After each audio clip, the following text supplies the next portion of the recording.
You thought the Ford F-150 Lightning was killed by weak demand. It wasn't. Ford was still America's top-selling electric pickup when they pulled the plug. That fact alone should stop you cold, because it means the real reason for the cancellation has nothing to do with the story you've been told. In December 2025, Ford confirmed what workers at the Rouge Electric Vehicle Center in Dearborn, Michigan had quietly feared for nearly 2 years. Production of the current F-150 Lightning ends this year. That sentence, buried in a corporate press release alongside the announcement of a next-generation replacement, was the quietest way to kill the most hyped electric vehicle in American automotive history. No dramatic press conference, no honest accounting, just a clause at the end of a paragraph, and a plant full of people wondering if they still had a job. But here is what that press release did not explain, and what this video will. The cancellation of the F-150 Lightning was not a product decision. It was a financial autopsy. And when you follow the money from Dearborn outward, through the supply chain, through the battery joint ventures, through the dealerships, and the Tier 1 parts suppliers, you find that this single announcement sent a shockwave through the Detroit EV ecosystem that is still being felt today. The workers who lost their jobs are not just the ones who built the truck, and by the time we get to the full picture of what collapsed, you will understand why the number of jobs at risk runs into the thousands, and why the story of the Lightning is actually the story of the entire American electric vehicle experiment colliding with economic reality. Before we get there, hold on to this question. If Ford knew the Lightning was losing billions of dollars every year, why did they spend 4 years doubling down on it, tripling factory capacity, announcing that demand was through the roof, and telling Wall Street the future was electric?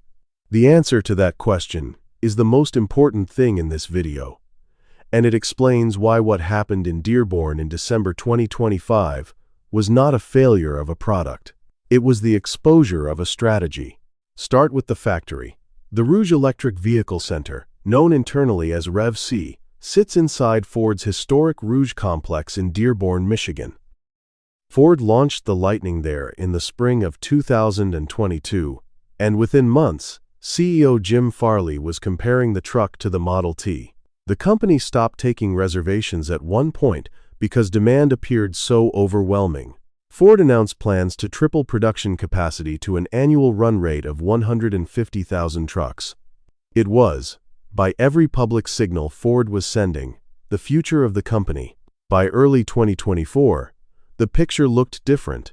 Ford cut production targets for the Lightning in half, dropping planned weekly output to around 1,600 units. In March of 2024, Ford laid off 1,400 workers at the Rouge complex, which was 2/3 of the facility's workforce. About half of those workers were offered a permanent buyout of $50,000. The UAW had just finished telling its members that the historic 2023 contract would protect jobs. Before the ink was dry, the layoffs started. After those cuts, the Rev-C had approximately 500 to 750 workers remaining on a single shift. That is the number that shows up in media coverage of the direct Lightning workforce at the end. But to understand the real job impact of what Ford did in December 2025, you cannot just count the people who physically built the truck. You have to follow the blast radius. The Dearborn truck plant sits directly adjacent to the Rev-C, inside the same Rouge complex. According to UAW Local 600, the two plants together employ a total of 4,000 UAW members.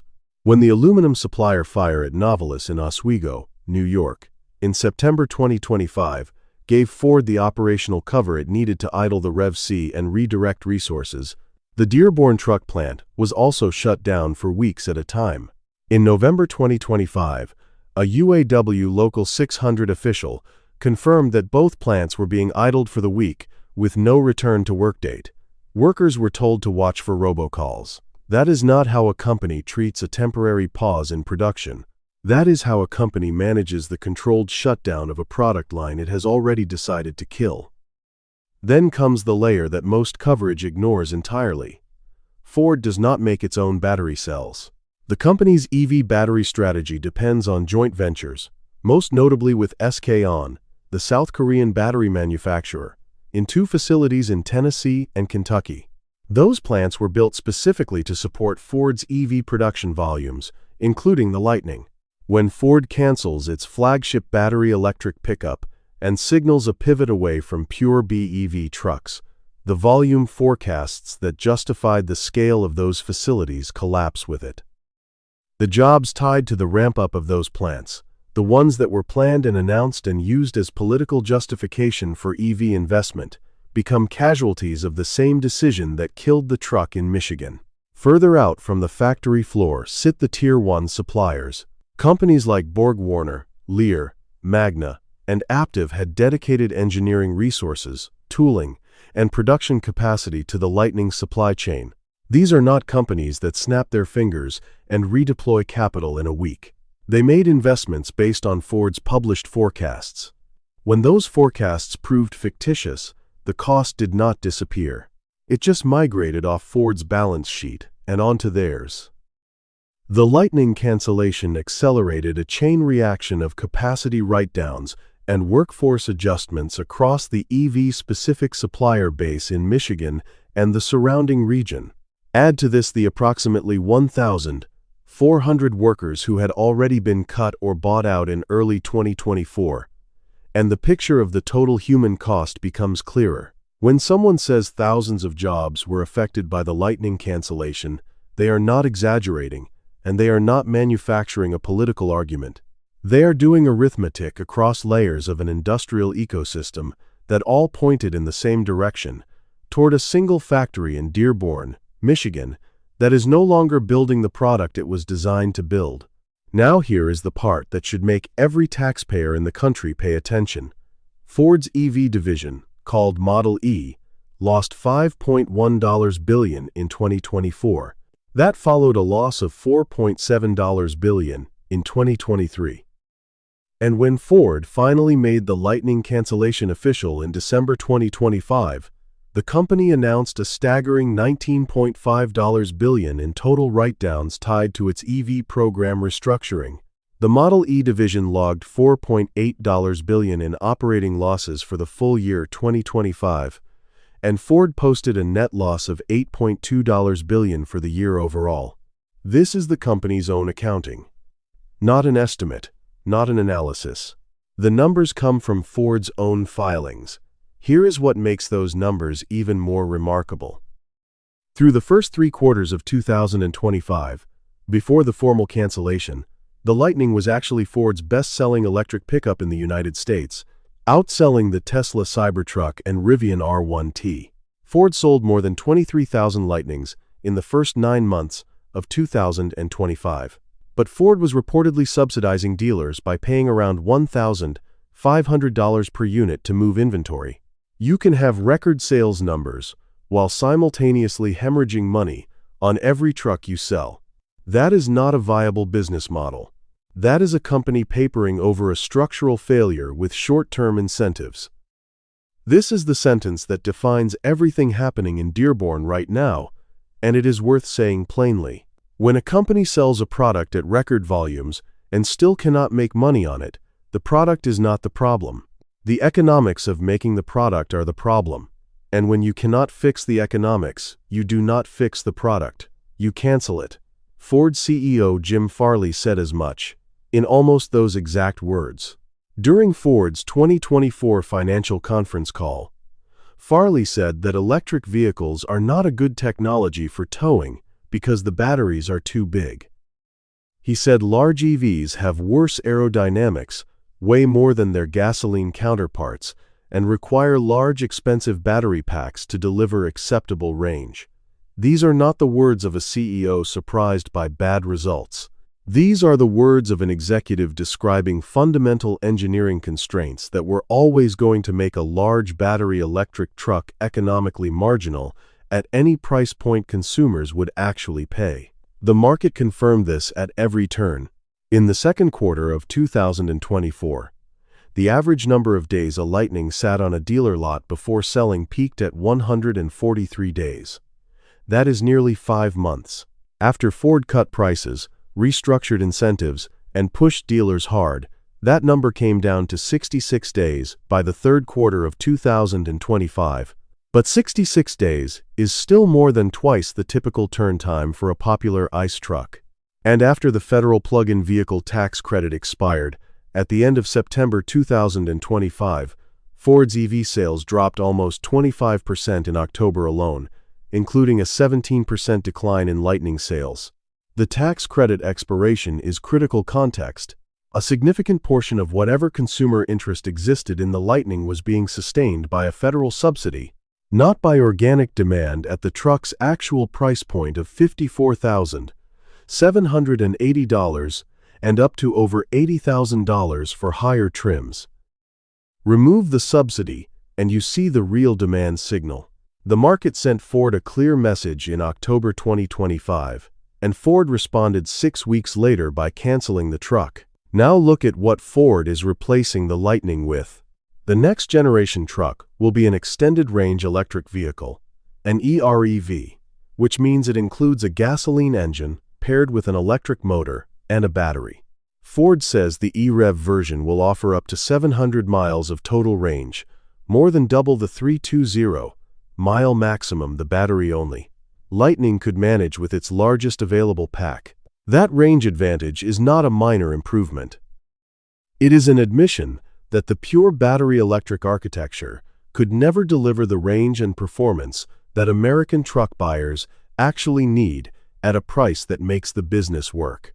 Stellantis made the same admission in September 2025 when it shelved its all-electric Ram 1500 and announced it would launch the Ram 1500 REV instead, with a 6-cylinder gas engine paired with a generator. General Motors has been no different. GM idled Ultium platform production facilities and took billions in charges to suppliers as it restructured its EV production timeline. The industry as a whole is retreating from the pure BEV truck, not because the technology does not work in a laboratory sense, but because it does not work in the economic and practical sense that American consumers require. This is where the story connects to something larger than one truck and one factory. The EV transition was presented to the American public, to auto workers, to investors, and to policymakers as a managed and inevitable transformation. The narrative was that legacy automakers needed only to invest heavily enough, scale production fast enough, and bring costs down through volume to make the economics work. Ford committed to that narrative more publicly and more aggressively than almost anyone. They built a dedicated factory. They tripled capacity. They compared their product to the Model T. They absorbed billions in losses quarter after quarter because the investment thesis required them to stay the course. What December 2025 revealed is that the thesis was wrong. Not wrong because the product failed in a narrow technical sense, but wrong because the economics of building a large battery electric pickup truck in the United States for the American buyer at a price that competes with the F-150 ICE cannot be made to work with current battery technology, current raw material costs, and current consumer expectations around range and utility.